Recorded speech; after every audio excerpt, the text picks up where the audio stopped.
Bismillahirrahmanirrahim. Assalamualaikum warahmatullahi wabarakatuh. Perkenalkan, saya Siti Aminah Tri Susila Estri dari bagian Dermatovenerologi, Prodi Profesi Dokter, Fakultas Kedokteran dan Ilmu Kesehatan Universitas Muhammadiyah Yogyakarta. Kali ini saya ingin menjelaskan tentang penyakit virus, yaitu Molluscum contagiosum. Materi ini ditujukan untuk menjelaskan tentang penegakan diagnosis serta penata laksanaan penyakit Molluscum contagiosum. Molluscum contagiosum merupakan salah satu infeksi virus pada kulit yang disebabkan oleh virus pox.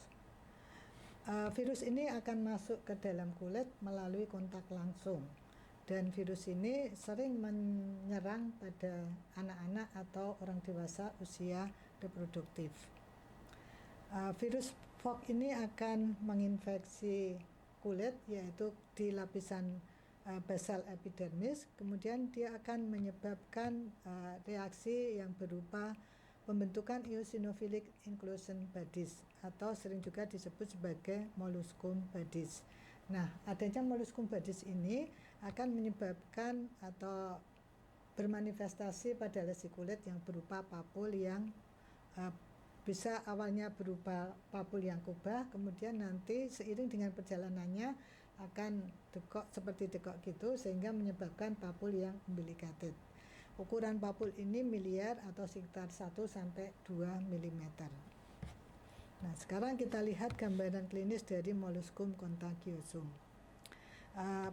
Pada Molluscum ini pasien biasanya tidak mengeluh apapun, artinya tidak ada rasa gatal atau rasa nyeri, sehingga pasien biasanya enjoy saja, tidak merasa terganggu dengan penyakitnya.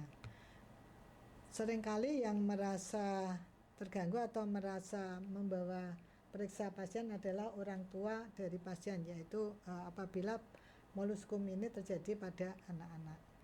Nah, faktor resiko dari penyakit ini atau infeksi ini adalah kegiatan berenang atau mungkin pada pasien yang mempunyai riwayat dermatitis atopik. Karena pada dermatitis atopik ini seringkali disertai dengan kondisi kulit kering.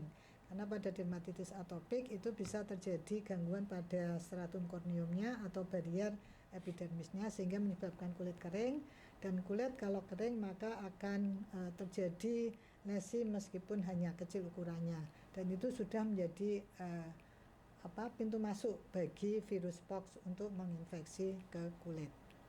Virus pox ini atau Molluscum contagiosum ini sering timbul di daerah wajah, di leher atau badan, terutama di bagian aksila, atau pada anogenital, terutama pada dewasa muda atau orang dewasa yang masa reproduktif. Nah, gambaran dari Molluscum contagiosum ini bisa kita lihat di gambar.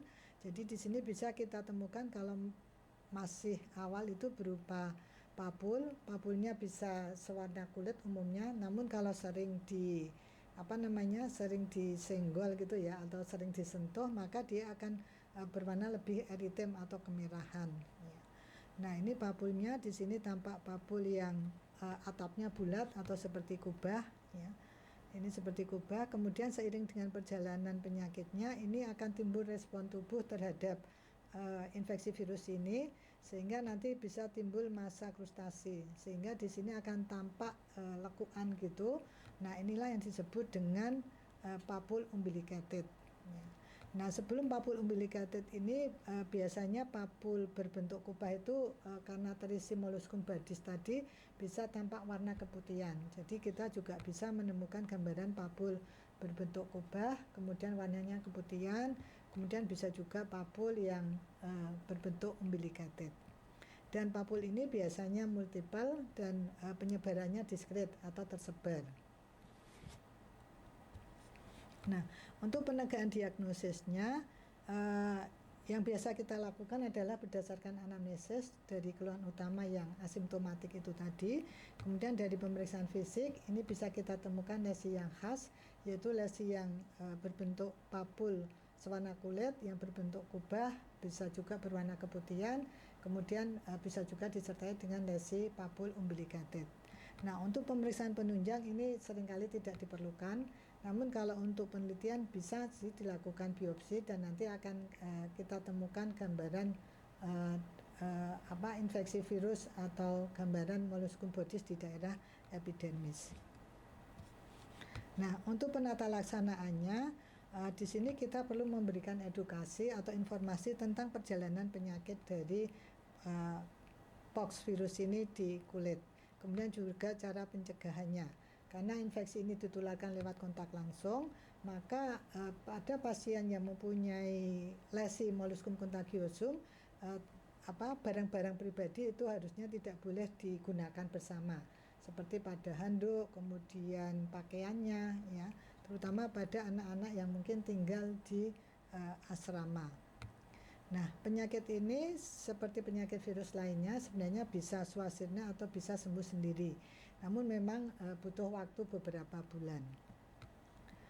Kemudian untuk pengobatannya, karena prinsipnya tidak ada atau belum ada obat antivirus, maka kita memberikan atau mengobati atau prinsipnya mengeluarkan molluscum bovis-nya tadi. Ini bisa menggunakan zat-zat yang destruktif seperti KOH atau podofilin, atau juga menggunakan obat-obatan antiproliferatif yang fungsinya untuk menekan pertumbuhan dari keratinosit, misalnya dengan mengoleskan adapalen, atau bisa juga dengan obat-obatan topikal seperti imunomodulator, contohnya adalah imiquimod.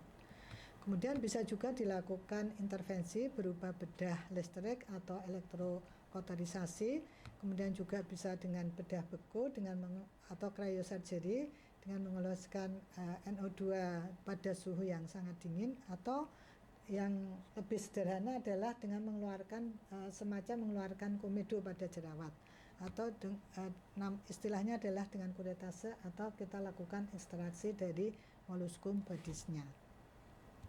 Nah, jadi prognosis pada penyakit ini sangat baik karena dia bisa swastirna atau sembuh sendiri meskipun cukup lama, ya, bisa 6 sampai 9 bulan, dan meskipun demikian juga bisa rekuren.